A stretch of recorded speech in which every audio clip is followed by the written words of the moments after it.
నమస్కారం ఘంటారావానికి స్వాగతం. ముందుగా ప్రధాన అంశాలు.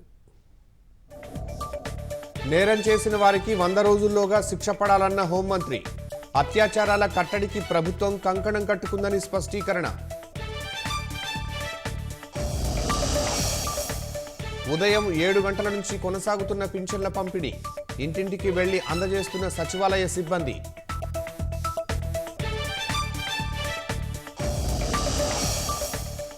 గుంటూరు ఛానల్ పొడిగింపు పనులకు మోక్షం. బడ్జెట్లో 100 కోట్ల కేటాయింపుపై రైతుల హర్షం.